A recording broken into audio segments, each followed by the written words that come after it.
It's February now, so are your resolutions still going? Is one of them, like mine, to get more exercise? And has it, like mine, ended up a broken promise and at the bottom of your to-do list? Luckily, I'm joined by someone who may be able to help, and it's all down to the way you walk. Catherine Meads is from Anglia Ruskin University, so what were you trying to find out? Well, what we did was find all the different studies that looked at walking in a group as part of a social group, and they were comparing that to walking alone or no exercise. So what we did was something called a systematic review.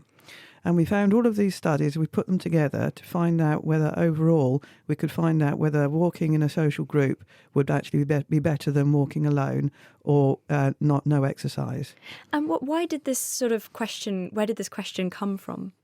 Well, I think it's a really interesting question. I'm part of a walking group, and people have often asked, is it a good idea to be part of a walking group? Does it actually get people walking? Quite a lot of interventions that are recommended in public health, they are looking at giving people something like a pedometer and encouraging them to walk. But would it actually be better to get them part of a walking group rather than expecting them to walk on their own? And where the weather is like it is at the moment, when it's cold and wet and miserable, are you actually more likely to get out and about if you've got some friends waiting for you? So what did you find when you looked at all these studies? Well, there wasn't that much research on walking in groups compared to walking alone. There was much more on walking in groups compared to no exercise at all.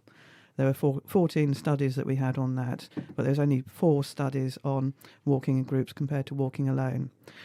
And if you put all the results together, it showed that people were more likely to take exercise if they were part of a walking group compared to no exercise.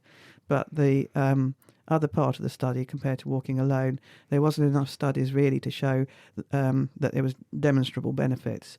But also, there was no harms shown either. So more research is needed in that area. And is that what you're hoping will come from this analysis? Yes, because I think we can demonstrate now that there's a really good space for someone to run a primary study comparing walking groups to walking alone to see which one is more likely to result in getting people out and about. And so do you think this might have applications for other forms of exercise? I'm a keen cyclist, so with cycling in a pack, a wolf pack. Is it just walking, other exercise as well? Well, I'm sure it probably would also apply to other exercise. You do see groups of cyclists out together. It is harder to chat to each other while you're cycling along, but I think, when they stop for breaks and lunch and stuff like that, you get the social atmosphere and you get the encouragement from the other people when you're struggling to get up the hill. And, you don't want to leave your mates behind and all that kind of thing. Does where the participants live make a difference? Because obviously some environments are more conducive to getting together in a group and getting together and walking rather than others. Well, there are a lot of walking groups. And so, for instance, I used to be part of a walking group in the middle of Birmingham. And we used to meet at a local area which had a large car park. I thought you were going to say a pub then. No, it wasn't, no. Anyway, so we shared cars and went out and about. It may take 40 minutes to drive to a nice place to walk, but you can certainly do it from the centre of urban area. And I suppose people not getting enough exercise is a big problem in this country. Yes.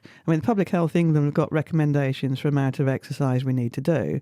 But I think just over half of us actually managed to achieve that. So more people do need to get out and about. So join a walking group or a running group or a cycling group. Absolutely. Or you could do what I do, which is every Wednesday morning after we've published the Naked Scientist podcast on a Tuesday evening, you can take it for a walk with you. And I find that the hour-long walk to listen to the programme back just slips by effortlessly, and it's enjoyable and it's exercise. Oh, that's true, yes. So there you go, there's a tip for you, Catherine. Thank you very much. Thank you.